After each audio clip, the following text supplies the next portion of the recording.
Well, hello there, humans, hippies, earthlings, whoever you are, wherever you are, whatever you're doing, and whoever you're lucky enough to be doing it to. I want to talk about today a little bit of it's a think piece. It's about the state of play in the game at the present, about the way the player base, I'm included in the player base, by the way, and humans in general, we tend to think in terms of absolutes, and the way that it's well worth looking back and maybe trying out a few other tanks that you have in your garage that you might think don't really cut the mustard. And why, as the game changes, so too should our opinions on tanks, what they can do, and why they do it should change as well. Now, it goes without saying that at the moment there's a bit of a furor going on about the T-49 missile tank that's got the PC auto lock and it's completely broken.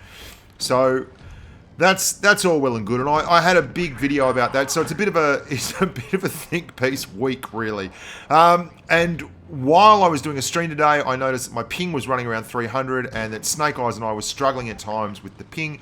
So rather than play and get footage on the server while things were all a bit haywire, I looked back at some footage I got on a recent stream with Mojo, where I was playing around with light tanks and different vehicles, and came up with the idea of doing a video on, well, maybe the changing face of the game for light tanks and for tanks in general, and how the game changes have affected different vehicles. And oh wow, that was a great shot. Well worth watching. 10 out of 10 would not buy. So I got some footage from the LTTB, once vaunted as the most overpowered tank running around at tier 7, and I've got some footage from the M41 Bulldog, which has a bit of a reputation as being an all-round faceplant. And neither of those things are true, in fact. And I really want to talk about this because people, and we're all the same, we're looking for the tank that's going to win the most. Really, I mean, if we get right down to it, we're looking for the tank that's going to win the most, because when we win, we tend to be happy. That's how it is. I mean, I'm not here to make a moral statement on that fact. It's just how it is. I feel like I've got a pretty good handle on enjoying the game regardless of whether I'm winning or not. But it's also made a lot easier by the fact that I've been playing a long time and I do win a fair bit. So it's easier to say, hey, I don't need to win to be happy when you're winning. It is to say, I don't need to win to be happy when you've got a 40% win rate. Because we all experience the frustration.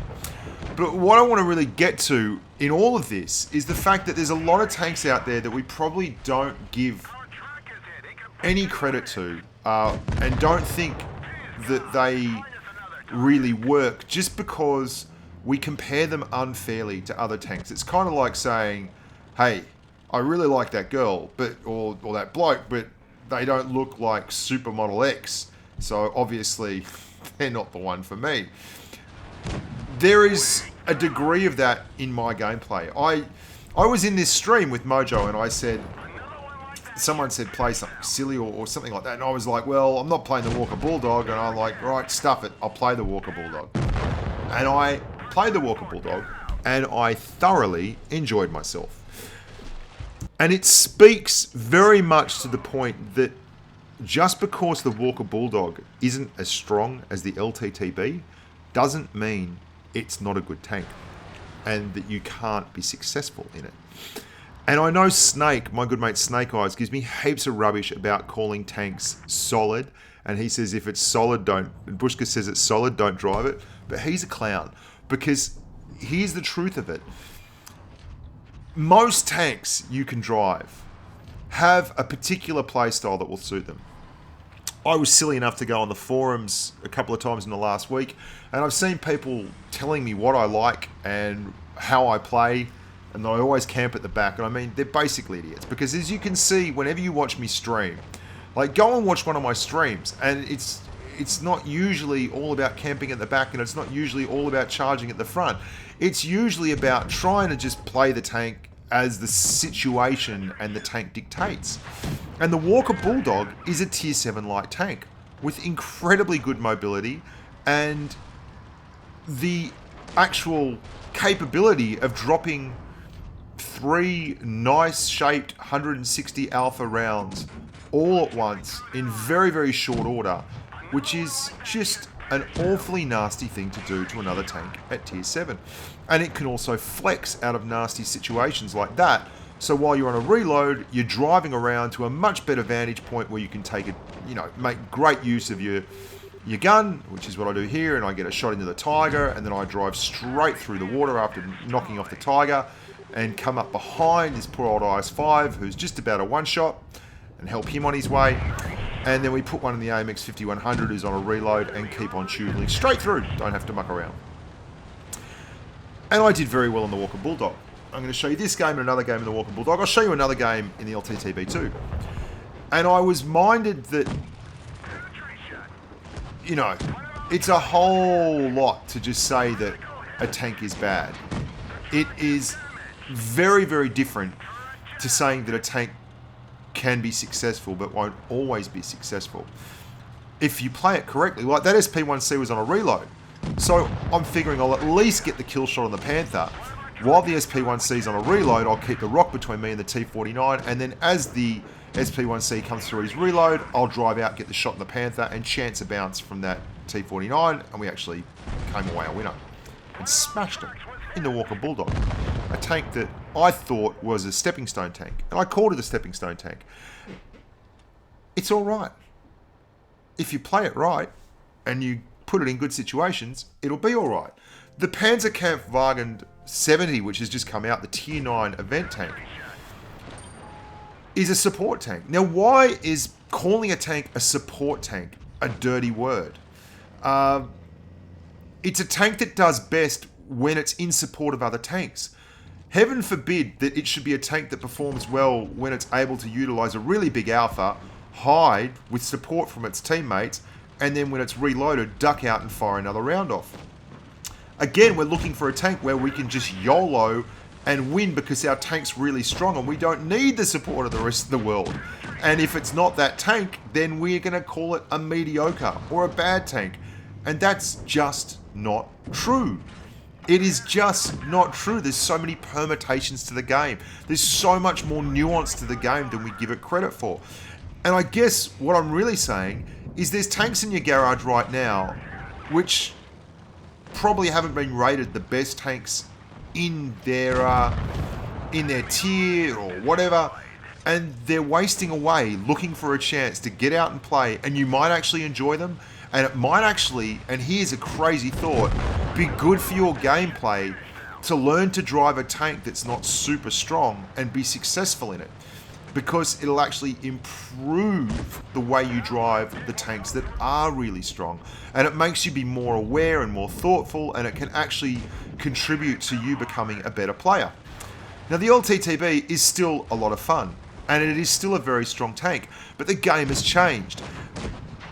Premium ammunition, premium ammo used to pay for a lot of sins. It was the ammunition type you'd switch to when you'd put yourself in a bad spot, but you had a good armor profile, and you could just DPM your way out of trouble by going to a higher pen weapon and paying the credit cost of that mistake. And now, you don't just pay the credit cost, you pay the damage cost. You can't do the same damage as you used to be able to do with premium ammo. And that's drastically affected a gun like the LTTBs, because you're looking at a gun that's got like 150 mils of penetration, the top gun on the LTTB, and you need all 150 mils of that penetration because you don't have great standalone damage per minute. The great DPM machines at tier 8 knock out 2500 DPM raw. Your Comets, your Type 62 Dragons, your E25s do more than that. They do 3,000 damage per minute. These are the kind of tanks you're talking about. And what that's done is it's lowered the bar. It has lowered the bar of a tank like the LTTB. It's brought it back to earth a touch. And why is that good? Because it's made tanks like the M41 Bulldog more relevant again. And you're going to see in this game, there's no lights, there's no mediums on the red team. And I've seen that immediately. And because I'm playing a tank that is a light and is exceptionally quick and has light tank camouflage and burst damage, I'm able to more or less just tool around here on the edges of the map and do whatever I want without incurring a whole lot of risk or damage. I'm unloading full clips, hiding behind a big dirty house, not getting killed, and then coming out and unloading another clip. And guess what? That means I do a lot of damage and I really help the team win. And that means we do really well, and I'm in a tank that a lot of people think is terrible. And it's just not terrible. It's not about driving the best tank. It's about driving the best you can. I'm reminded of the time when I used to absolutely hate the Conqueror. And I've seen people say that the Conqueror is a bad tank, and I think they're mad. But I can't guarantee that, maybe their playstyle doesn't suit it. And I thought the Conqueror was terrible. And I had to go and do a review of it because I'd put it off forever. So I went and grabbed the Conqueror. And guess what? It became my favourite Tier 8 Heavy. Because it combines some of the things I most adore in other tanks like the Sense 7 and 1 with a bigger hit point pool and a better armour profile. Like a great gun and gun depression. And a turret that's pretty strong.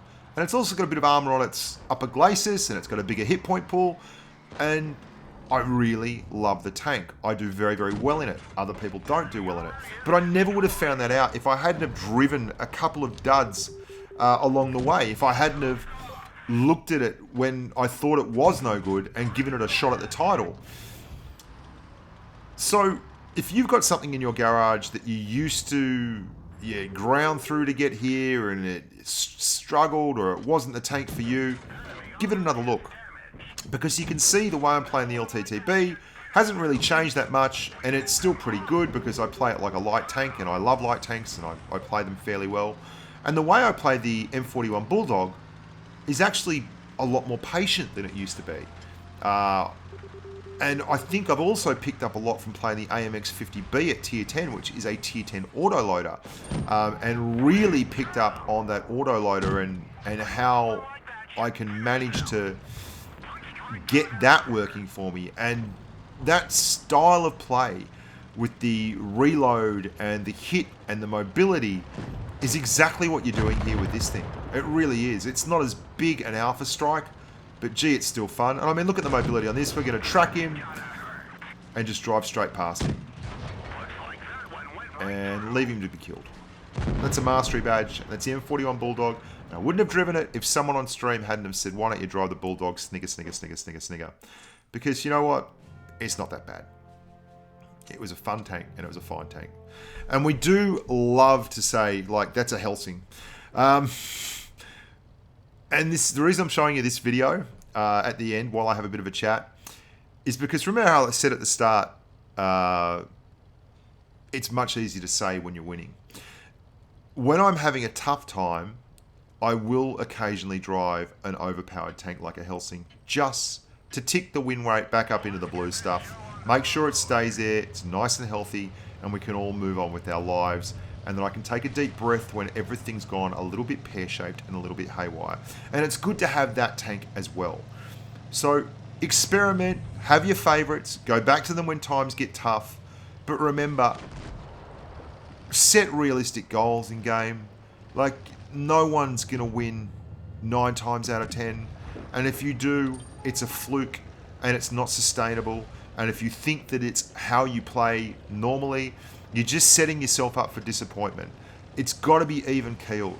Your win rate, everything else will go up and down and wane and wax just like the tides, because there is a regression to the mean if you play for long enough.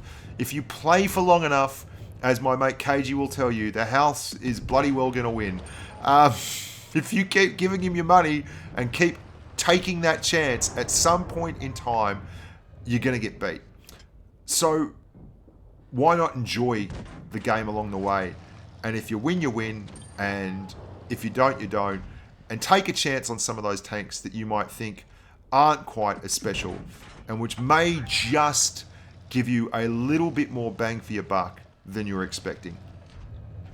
I hope you liked that. It's a different chat, a really different chat.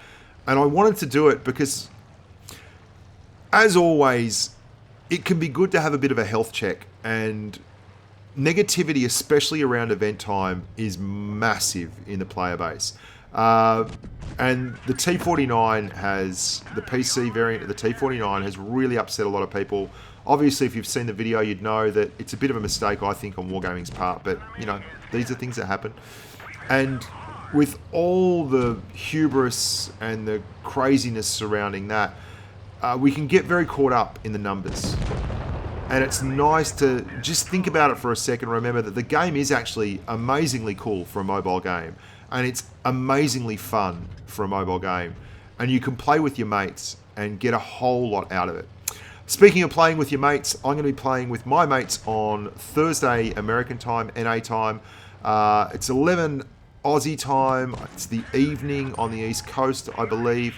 And I'm going to be doing count-ins with the patrons in the Discord live chat service. So there'll be a lot of banter, a lot of giggle, a lot of silliness, and I'll be streaming it live, large, and loud. Now, my ping is atrocious at the moment, so I wouldn't be surprised if it resulted in some absolutely tremendously bad play on my part on the NA server, running around with 400 ping, but for what it's worth, we're going to do it anyway.